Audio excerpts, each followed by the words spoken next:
for petition has expired. Orders of the day. Ballot item number 25, private member's notice of motion number 36. Mrs. Martow. Very much that in the opinion of this House, the Legislative Assembly of Ontario should stand firmly against any position or movement that promotes or encourages any form of hatred, hostility, prejudice, racism, and intolerance in any way, recognize the long-standing, vibrant, and mutually beneficial political, economic, and cultural ties between Ontario and Israel, built on a foundation of shared liberal democratic values, endorse the Ottawa Protocol on combating anti-Semitism, and reject the differential treatment of Israel, including the boycott, divestment, and sanctions movement. Thank you.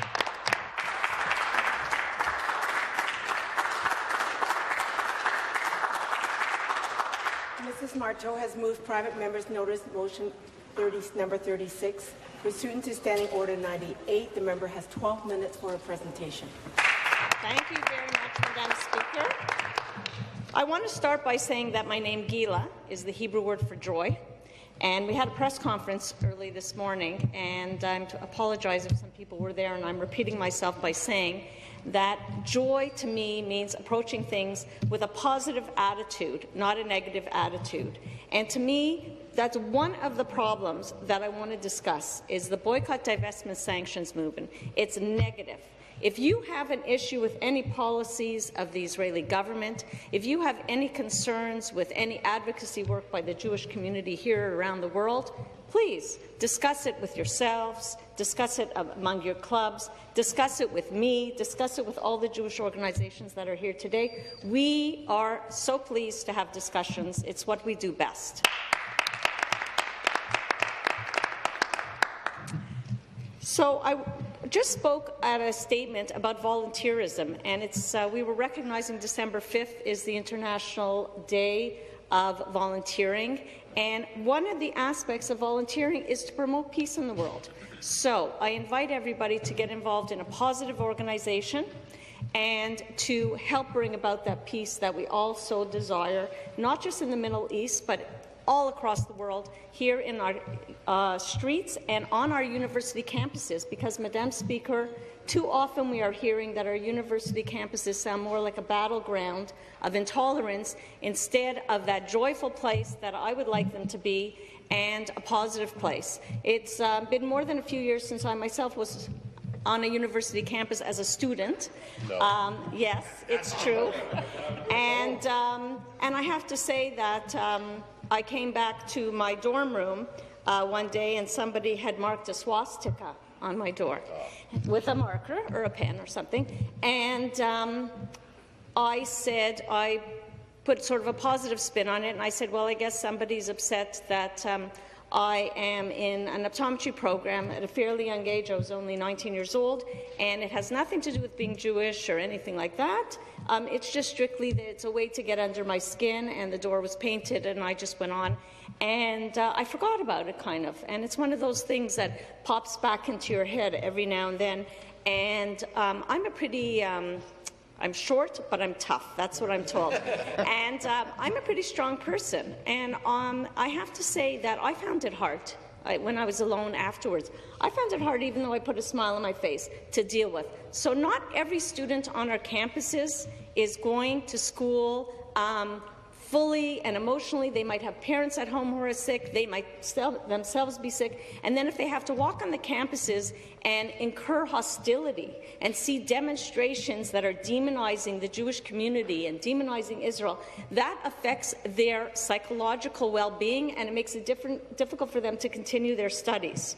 We would not be here supporting a Ku Klux Klan on our campuses. So why are we allowing BDS movements and other anti-Jewish community, anti-Israel organizations to have demonstrations and use our campuses, which are taxpayer-funded? It's a PR battle, Madam Speaker, and I hate to hear about people who want to hide behind freedom of speech, because the boycott movement is actually not just boycotting Israel, it's boycotting voices. It's telling people you cannot support Israel. It's telling people you cannot do advocacy work on our campuses. We're hearing reports of students who want to run for student councils, nothing to do with Jewish clubs or the Jewish community or anything, and they're told, we know that you're Jewish and you're a Zionist or you support Israel or you've been to Israel, and we don't want you in our club. It is shameful, Madam Speaker. We want to remind, I think all the organizations here like to remind people that Israel is a vibrant country, that the boycott movement is failing, that foreign investment is going up in Israel, it's not going down. All it's doing is silencing some of those investors, which again is a boycott of those investors' voices. People here have cell phones. Unfortunately, many of the people in the gallery were shocked to find out that they weren't allowed to bring their cell phones in. So that's what a boycott feels like, because most of those cell phones have Israeli technology, I'd like to remind everybody here. Medical innovations, other apps and software and things like that, that's why people are investing in Israel, is because they put a smile on their face and they get on with the work and the job of enjoying life and not just surviving, but enjoying and trying to make the world a better place. It's a real mandate in the Jewish culture and the Jewish community to try to make the world a better place. And I myself had 4 children who, at various stages of their development, would approach me very quietly and say, "Why do they hate us?" And what am I supposed to say to my children when they ask why the Jewish community is so disliked and why Israel is so vilified in the world? And it's not something that just happened since the State of Israel was developed only 69 years ago. This has been ongoing for millennia, that the Jewish community is used as some kind of a scapegoat for problems in a country, maybe to take away attention from bad governance or bad times or whatever, that somehow the Jewish community takes the blame. Yes, we have a federal resolution that passed that was anti-BDS in Canada. Congress in the U.S. passed anti-BDS. 16 states have passed, and there's quite a few more that are looking to pass and may have even passed that I haven't heard of. Again, I want to remind people that BDS is the negative way of doing things. We've all heard of concerts that have been cancelled in Israel, or concerts that went on in Israel, and in fact the artists were encouraged to cancel, but they refused to cancel. And stickers that are being put in stores. Private property, a store, a business owner who has products there that come from Israel, and people are sneaking in and putting stickers on and saying, boycott this product because it comes from Israel. That is not what I call a positive and encouraging way to promote peace or to promote any countries that surround Israel that are hostile to Israel. You want to help those countries. Perhaps it's a country, even an enemy of Israel. You want to promote their products. Go ahead and promote their products, but don't try to encourage some kind of progress in those other countries by vilifying Israel. We all know that peace is not always easy to achieve. We've heard in committee, just yesterday we were talking about grandparents' rights, and we were hearing from grandparents coming in and on the silliest thing, buying their grandchild a candy, and the parents never allowed them to see the grandchild again and never spoke to them again. So within families, there are disagreements. So we can just imagine how difficult it is to broker peace agreements between countries when own families and relatives and siblings. So again, back to the positive, Madam Speaker. Look at what is positive in your relationships and your families and your neighbourhoods and your work colleagues. Look what's positive in Ontario, in our communities, in our campus clubs. Get to know the members of the other campus clubs. Have that open dialogue. Do it in a positive way, not in a negative way. How about if I invite everybody here to visit Israel? Okay. Even if you've been to Israel before, visit it again. If you've never been to Israel, please take the time out of your busy life. It can be a vacation, it can be a work trip, it can be a volunteer experience. There's organizations that are so happy to encourage you and to help you plan the trip, and even you can get in touch with me and I'll put you in touch with the right people. I want to just say that this motion has been difficult because it's a bit of a I hate when people call it controversial, because I don't think it's controversial. I just think it's uncomfortable for people, because whenever they try to say something positive about Israel, they get yelled at and shut down, and they're told all kinds of nasty, misleading facts. The fact is, Madam Speaker, I'm expecting this motion to pass because I've had a lot of dialogue with help from the Centre for Israel and Jewish Affairs. Have had a lot of their members and people who work there and people who volunteer there have had a lot of dialogue with a lot of the members here, and to promote open dialogue, to promote passage of this motion. I want to really thank everybody who's here for supporting not just myself, but supporting all the Jewish organizations and supporting the students on our campuses, because really they've endured the brunt of this movement. This movement is failing, and it's going to continue to fail, and it will fail. My problem is what comes next. We saw Israel Apartheid Week, and when that fell flat on its face because finally people got educated and realized how ridiculous it was, they moved on to the boycott movement. And soon people are going to realize how ridiculous it is, and that it isn't, you can't stand behind it and say freedom of speech, because it's actually a boycott of voices. What's going to be the next movement? To try to vilify Israel, to delegitimize Israel, to stigmatize Israel, to make Jewish students feel uncomfortable identifying as Jews on campus or belonging to Jewish clubs. What is going to be that next movement? I hope it's not going to happen. I hope that everybody who is reading about this in the newspaper, watching this on TV, is going to start to look at the facts and to realize that Israel is being unfairly singled out. If you have any issues with any Israeli policies, that's absolutely fine. Write your letters to the editor. Contact Jewish agencies and ask, maybe I don't have the facts straight. This is what I was told.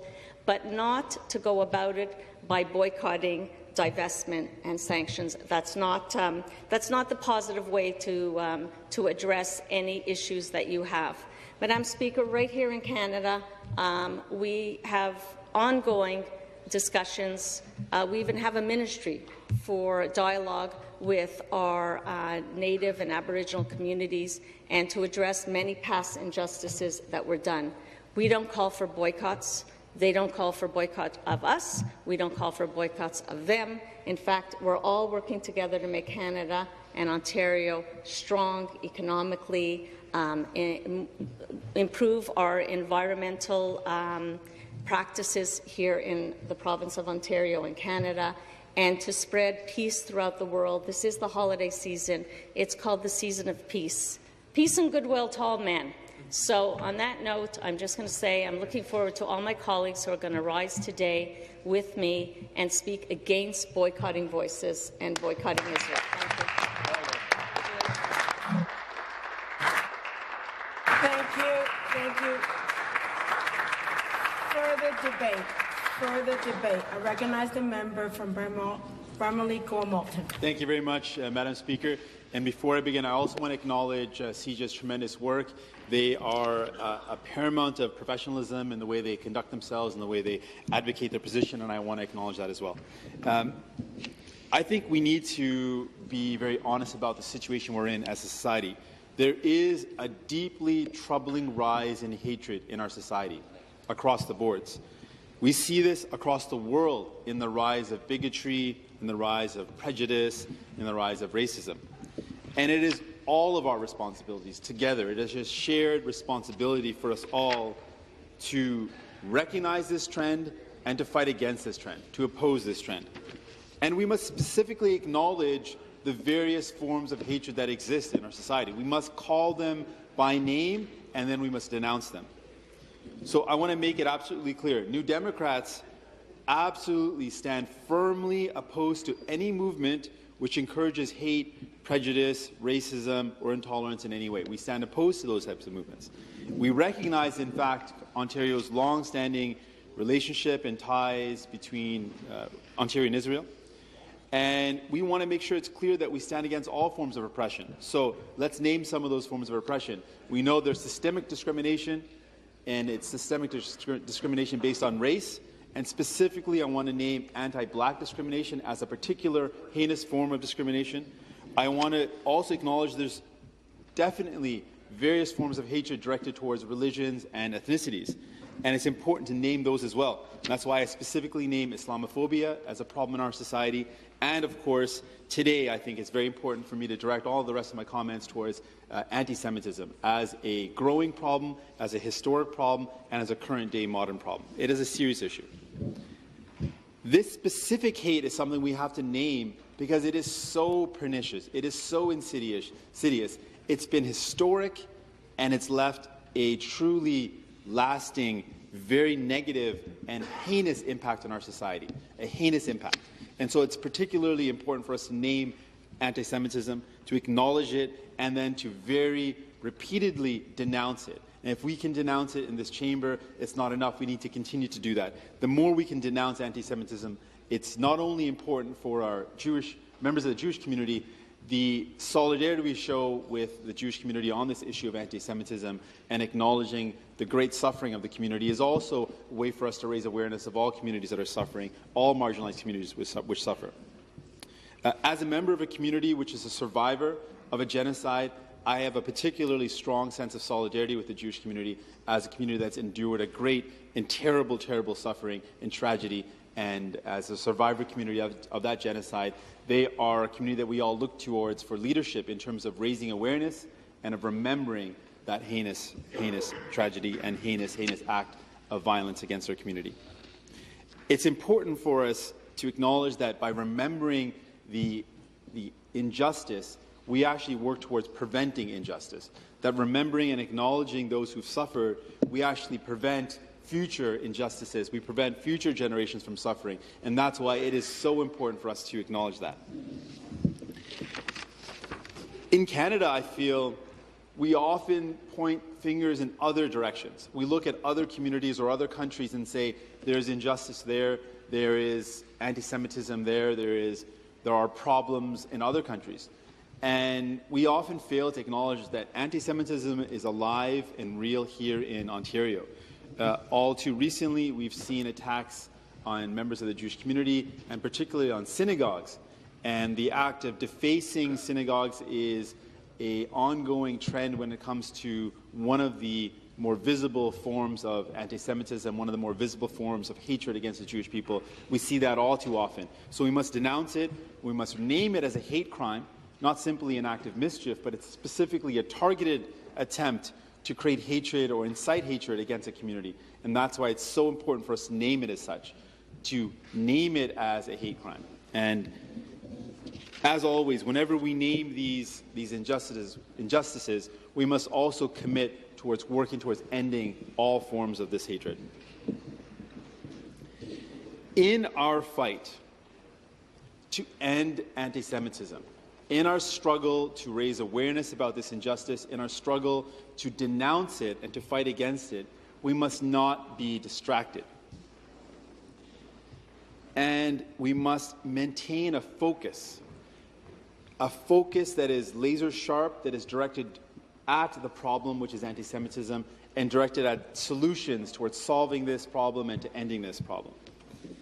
And in our focus, we can't be distracted by conflating criticisms of a government or criticisms of a government's policies with anti-Semitism.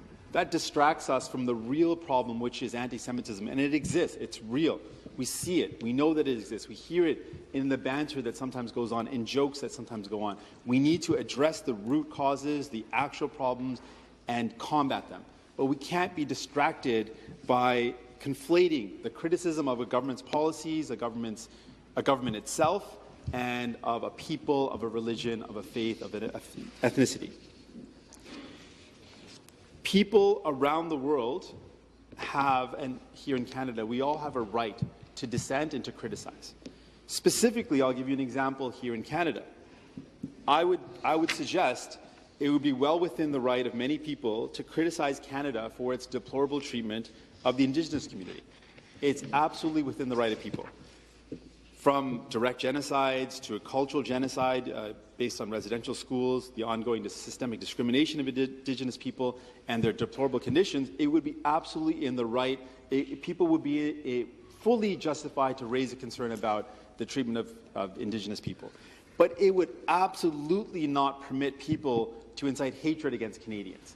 It would absolutely not be permissible for people to say to incite any sort of sentiment of hating the people of the country, to hating the actual community. But concern around the government's policies, historic and present day, criticism of that policy is absolutely appropriate and, in fact, a part of a democratic society.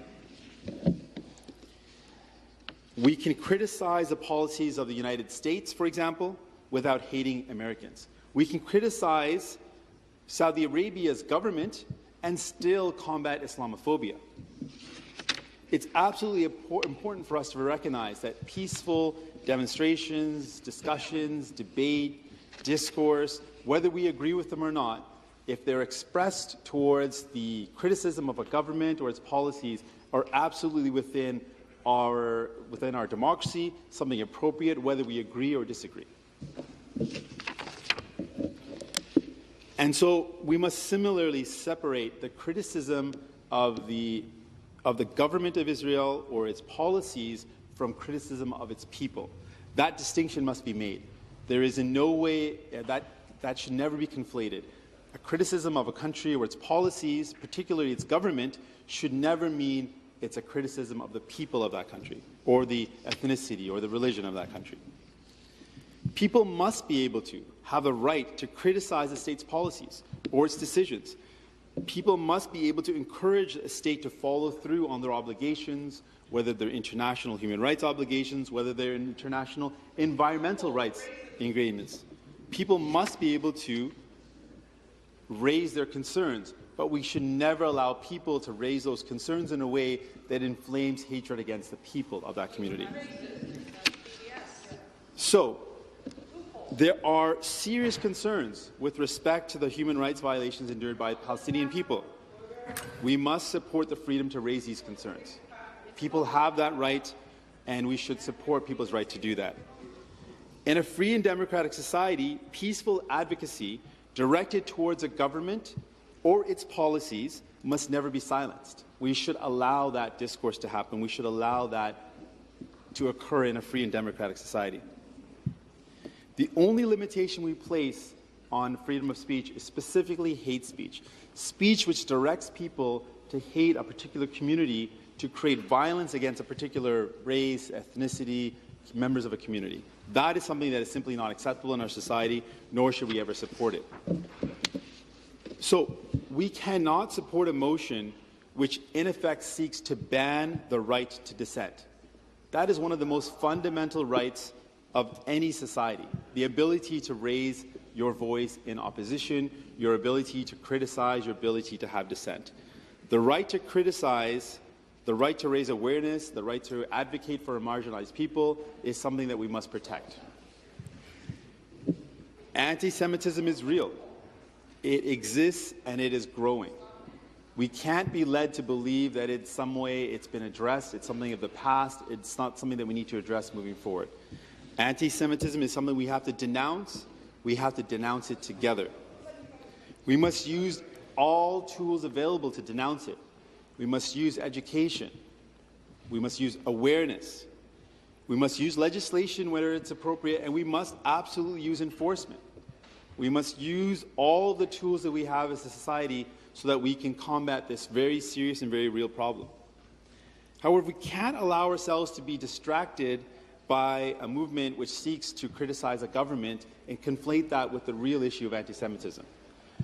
We can't conflate anti-Semitism with a movement that seeks to perhaps influence a government to change its course of action. These types of discourse, these types of engagement are something that we don't have, we shouldn't, in this legislative assembly, in this province, or in this country, we shouldn't silence. We should, in fact, encourage more advocacy work towards denouncing anti-Semitism. We should encourage more awareness around the ills, the impacts. And the impacts aren't only to the Jewish community. Anti-Semitism hurts all of us. Hatred against a community poisons the entire society. We must ensure that we work together to solve this problem. This isn't something that's going to be dealt with by one group alone. We need to show solidarity with groups and movements which seek to end anti-Semitism, which raise awareness about the harms that it impacts on not only the Jewish community but our society at large. And we need to show that solidarity to ensure that we stand up and show that our society is a society that believes in inclusivity, believes in accepting differences, it believes in celebrating those differences, it believes in diversity, and believes in celebrating that diversity. That's the country, that's the province, that's the city that we live in. That's the type of society we need to build. And I support the members' concerns around anti-Semitism, and as New Democrats, we stand always opposed. Thank you. Thank you. Further debate. Further debate. I recognize the Minister of Transportation. Thanks very much, Speaker. I am truly honoured to have the opportunity to rise in my place here this afternoon in this chamber to lend not only my voice but my very strong support for the motion that's being brought forward by the member from Thornhill. I had the privilege, Speaker, to sit alongside the member who has brought forward this motion, and also members from the Jewish community, leadership from CJA earlier today. And I had in that opportunity the chance to read a statement with respect to the motion and some of the broader themes that are part and parcel of what this motion is all about, Speaker. There will be others from the government caucus who will be speaking on this motion this afternoon, and I look forward to hearing their remarks. I do want to take a very quick moment, in addition to thanking the member from Thornhill for sponsoring and bringing forward this motion, and to thank the leadership from the community, CJA in particular, many, of course, who are here in the gallery with us today for their staunch support of ensuring that all parties working on this can find a way to get it right, Speaker, and I think that's what we've managed to do here with this particular motion. I know, in particular, there are a number of members on our side of the aisle, Speaker, including the member from Eglinton Lawrence, the Minister of Health, the Minister of Indigenous Relations and Reconciliation, and the member from York Centre, among many, many others, who have spent years working hard and working relentlessly to make sure that this particular issue is one that gets dealt with, and gets dealt with in a way that is appropriate, Speaker. And of course, much of what we see in the discussion and much of what we see in the motion today can also be captured in comments that the Premier made when she was in Israel back in May. Really quickly, Speaker, from my statement earlier this morning, and I think it's something I want to point out with my remaining time, I did say, and it bears repeating, I would be remiss if I failed to recognize that our government supports the right of individuals and groups to freely express their views without fear of discrimination or persecution, whether here in Ontario or in the Middle East. Freedom of speech is something that all Canadians value, and we must and we do vigorously defend that right. However, Speaker, and this is the most important part to consider in the context of this discussion, however, we oppose those who spread hatred and fear under the guise of free speech, Speaker.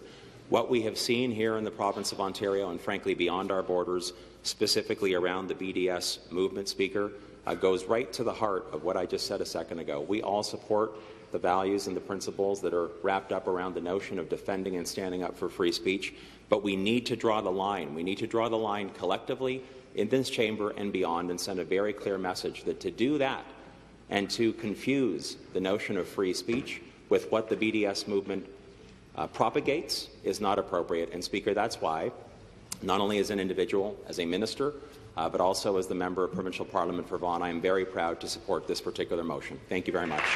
Thank you. Thank you. I recognize the member from York Simcoe. Thank you, Madam Speaker. And it is my pleasure today to rise in support of the motion brought forward by my colleague, the MPP for Thornhill. This motion recognizes the shared Liberal democratic values between Ontario and Israel. It rejects the concept of different treatment from Israel to other countries, including the boycott, divestment and sanctions movement. Today's motion rejects hate and anti-Semitism and embraces tolerance. In 1996, the then Liberal government signed the Canada-Israel Free Trade Agreement. Since then, trade between Canada and Israel has more than doubled to approximately $1.4 billion annually. Recently, in 2015,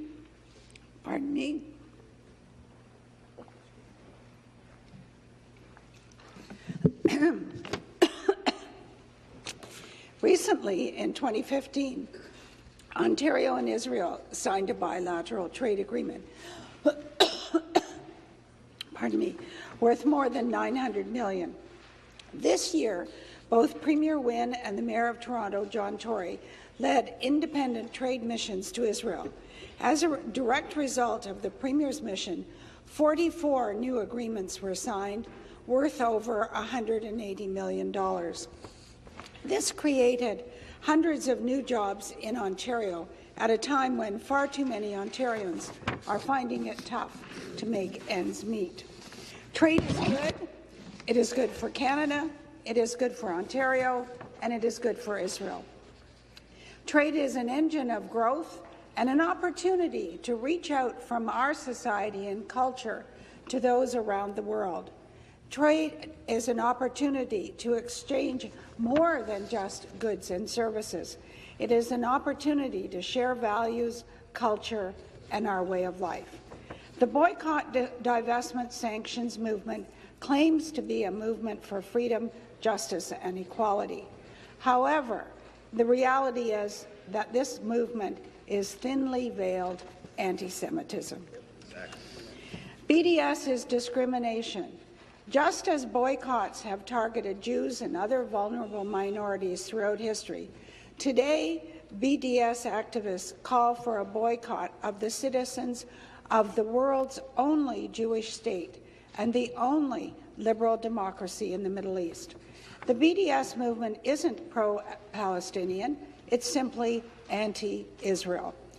BDS threatens the livelihood of tens of thousands of Palestinians who work side by side with Israelis. Economic cooperation, not boycotts, will help foster peace. These boycotts take many forms, telling consumers not to produce or not to purchase Israeli products, calling for Canadian universities to cut ties with Israeli professors. This is not tolerant.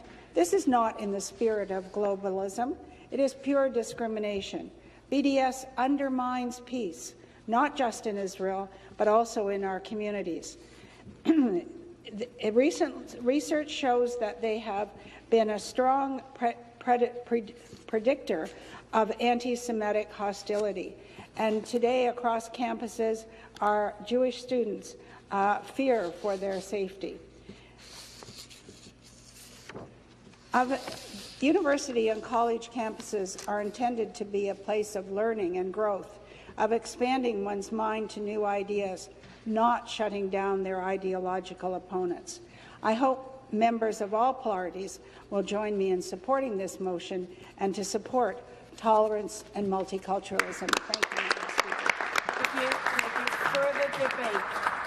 Further debate. I recognize the Minister of Children and Youth Services and Minister responsible for anti-racism. Well, thank you, Madam Speaker. Thank you for the opportunity to speak today. And I want to first start by thanking the member from Thornhill for her motion and her advocacy on this issue. And I also want to thank Minister of Transportation and many members from our side, Minister of Health, the Minister from Eglinton Lawrence, and other members who have been very passionate about the issue in regards to any form of discrimination and prejudice that's attributed to any group here in the province of Ontario.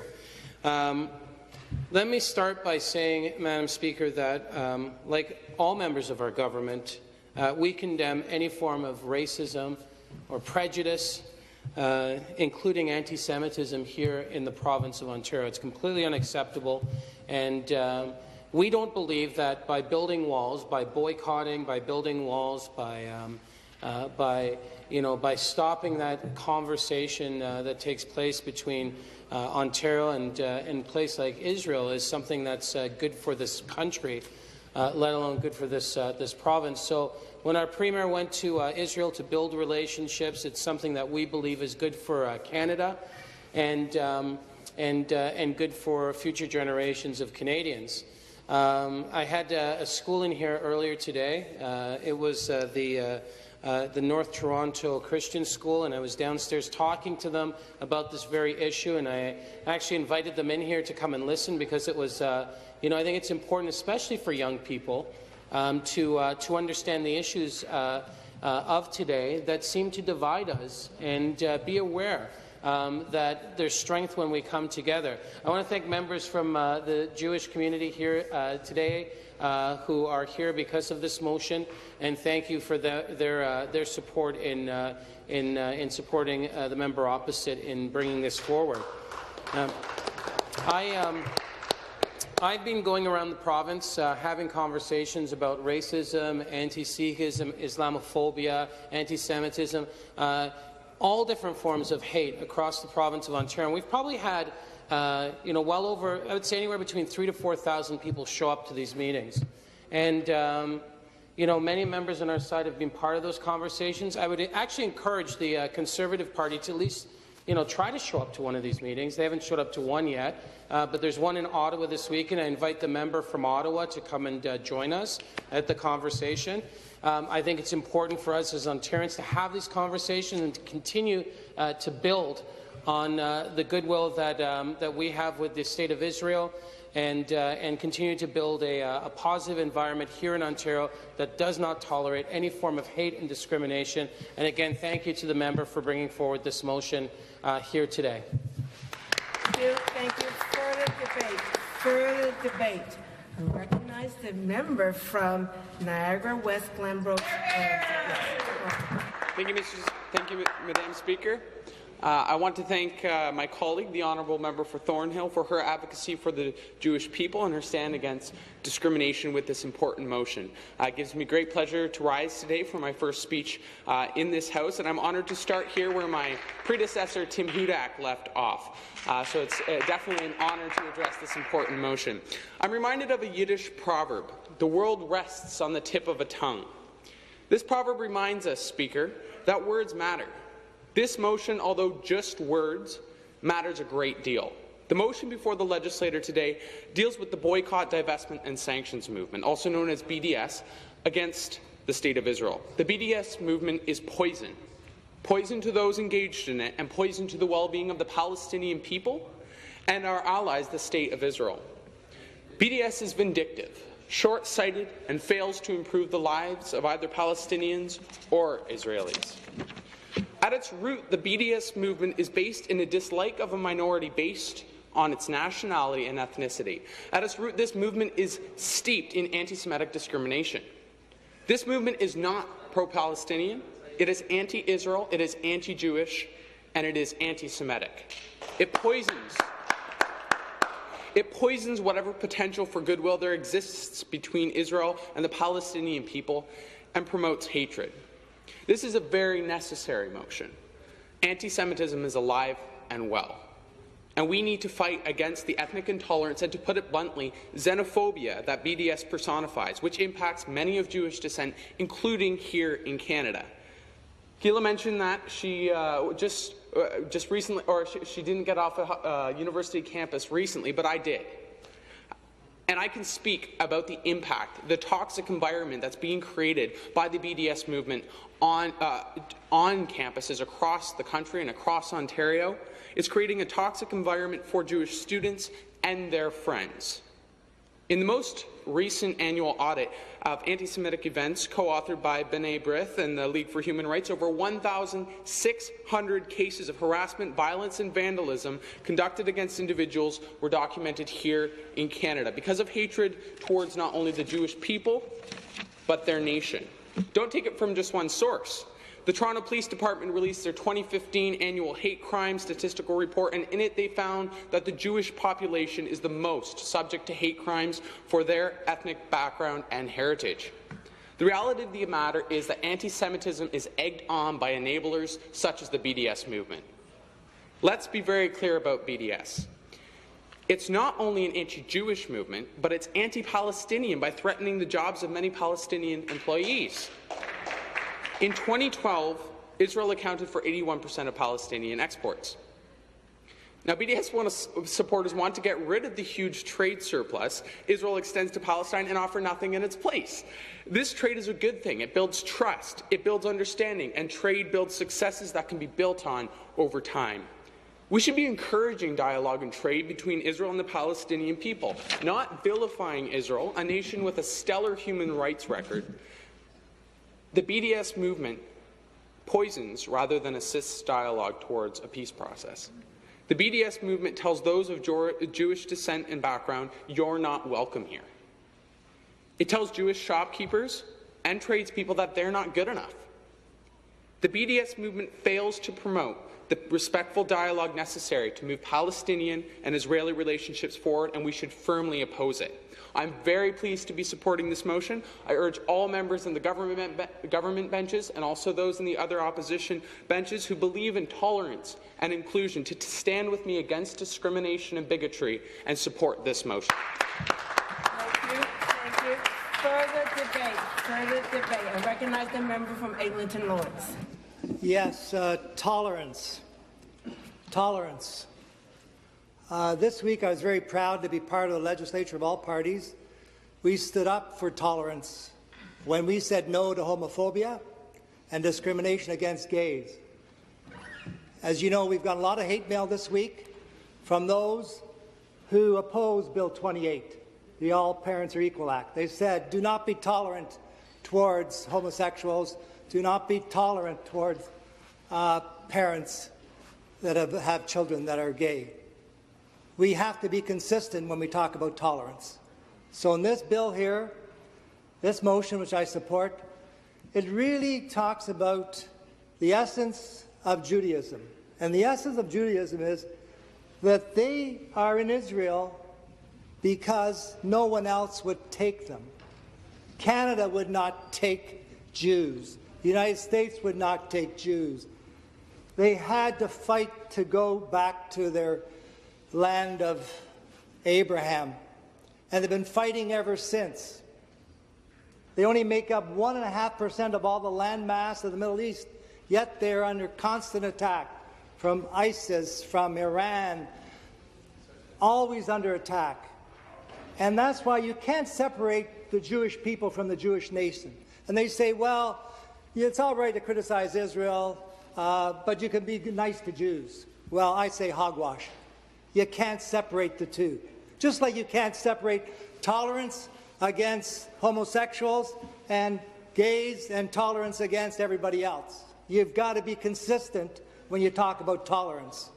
And here, the BDS tries to maneuver this idea that we're just against Israel, we're not against the people.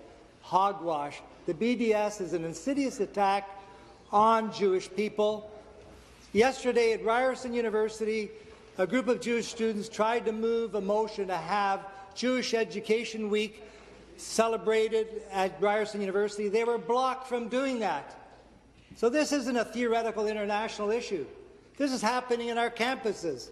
At York University, Ryerson last night, our students in my riding, grandsons and granddaughters of Holocaust survivors, are afraid to go to school. Physically attacked, emotionally attacked on a daily basis. This is going on, folks. It's not just happening in Israel. This kind of insidious attack of intolerance is being proposed and being exposed and promoted by BDS. That's why this motion is a time to stand up and say no to this type of intolerance towards Israel and the Jewish people. Thank you. Thank you. Further debate. Further debate. I recognize the member from Nepean Carleton. Thank you very much, Speaker. It's my pleasure today to support my dear friend Gila Martow and this this positive motion on a very hateful initiative put forward by some on university campuses in the great province of Ontario. Like my friend Gila says, her name is Joy. So I want to talk about something very positive. In 2014, I traveled to Israel. And I've always been a supporter of our Jewish community in this province, particularly in my riding of Nepean Carleton, where we have a number of beautiful, welcoming and open synagogues in Barrhaven and in Craig Henry. But it wasn't until I actually traveled to Israel that I understood what a contrast she actually is. She is a contrast of antiquity and modernity, a state that is galvanized by religion but is secular. And it's driven by democratic values, the only democracy in the Middle East, the only democracy in the Middle East that allows for a gay pride parade, and the only democracy that has a functioning government. I'd note that in Palestine, Mahmoud Abbas is now in the 11th year of a 4-year term. But the contradictions are much more than that. When I was in Israel, I understood a little bit about the security threats that the people of Israel deal with every day. We would often go to checkpoints. I went to Lebanon, in the corner where Hamas was as far as I am from the people in the gallery. I went to the Golan Heights, where stray bullets were coming in and shelling from the night because of the conflict in Syria. And I went to a place called Sederot, where we toured a caterpillar disguised as a bomb shelter for the children in that community. I went to Yad Vashem, where I recognized that my grandfather fought in a war against tyranny, and at the same time, the Jewish people of this community, well, they were threatened. And I saw that Yad Vashem when I saw little tiny black slippers under a glass floor, to recognize that Canada and Israel came of age at the same time. Israel as a result of World War II, but it was also one of the proudest, most defining moments of the people of this country. I once got to meet Ehud Barak. He was the former defense minister as well as the former prime minister of Israel. I met him with Peter MacKay at a state dinner. And he held up his glass and he said to Canada and Israel, best friends. We are together the largest country in the world. Well, I'm glad that you all had a good laugh at that. We actually felt it was quite prophetic because we are so close and we have worked so well together over the years fighting for freedom against terrorism. And I would hope that together in this assembly we would join together to fight anti-Semitism, hatred, bigotry, and the terrorism of our students on campuses across this province. So with that, I conclude with Hem Yisrael Chaim. Because I will. Very close. I did it wrong? Okay. Very close. Thanks, Gila.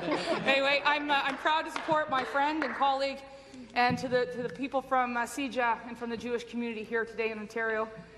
I will stand by you as much as I will stand by my colleague. And I know in the Assembly here today we may not get unanimity, but we will get a majority. Thank you. Thank you. Further debate. I recognize the Minister of Environment and Climate Change. Thank you very much, Madam Speaker. I want to commend the member from Thornhill for this motion. It is a good motion and deserves support of all members in this House. I just want to say that we need to do a lot more than pass motions, though, and I think the member would agree. When I was mayor of Winnipeg, I rebuilt the relationship with Beersheba and my friend Jakob Turner, who was not just the mayor, but was and I think 78 years old, an Air Force fighter pilot, which we don't have too many mayors in Canada are, which give you some dimensions of that. We also built the Jewish Community Centre in Winnipeg, and we reached out during periods of horrible anti-Semitism in Argentina to very proudly bring more Jews from Argentina than just about any other place. We also established the Winnipeg Refugee Settlement Centre for Falasha Jews in Beersheba, paid for both by the Asper Foundation and the City of Winnipeg in that very strong relationship. And I made many trips with the Canada-Israel Committee to Israel. That kind of activism, and it was important to me because I'm not Jewish, and my friend Gail Asper, who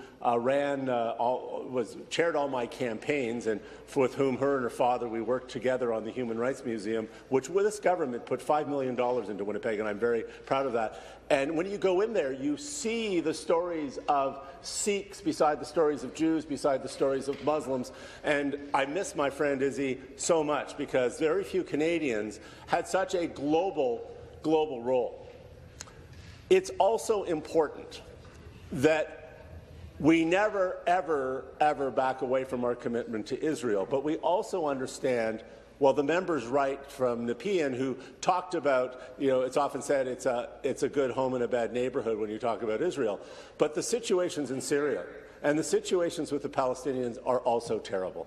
And when I went there, and I too toured many parts and in many, many trips there, went into Palestinian communities, met young democratic Palestinians who are trying to achieve self-determination. And remembering the Jordanian government shot 30,000 of them.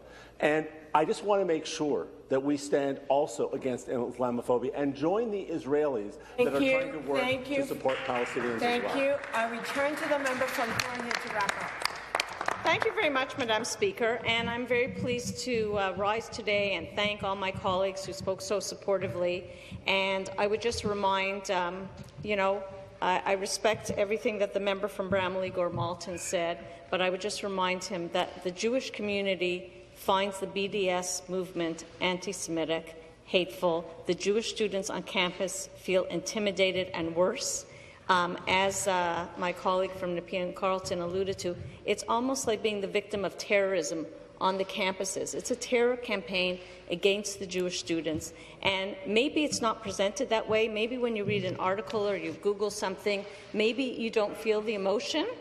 But the member from Bramley-Gore-Malton is a member, as he said, he's a member of a visible minority, and I know that he's experienced in his life some very difficult and intimidating circumstances, and I would like to remind him that our university campus students aren't always as emotionally strong as he is to deal with it. I want to thank not just the Jewish students and the Jewish community organizations that are here, but all the Christian groups and churches that are so supportive of Israel and so adamantly against the BDS movement. And I also want to mention that on this Monday there's a big gala by Hasbara Fellowships, and one of the honorees is here, Shir Barzilai is here, but one of the other honorees is a Muslim couple, Sohail and Raheel Raza, and his husband and wife team, and they're Muslim, and they support Israel, and they talk anti-BDS. So I want to just mention that this is something we're all in together. It's not just a Jewish community issue, that the Jewish community is not just focused on Israel, that it's focused on everything in Ontario that we can do to make life better and better quality of life, focused on disability and health and everything else that we worry and we talk about here in the Legislature. Thank you, Madam Speaker.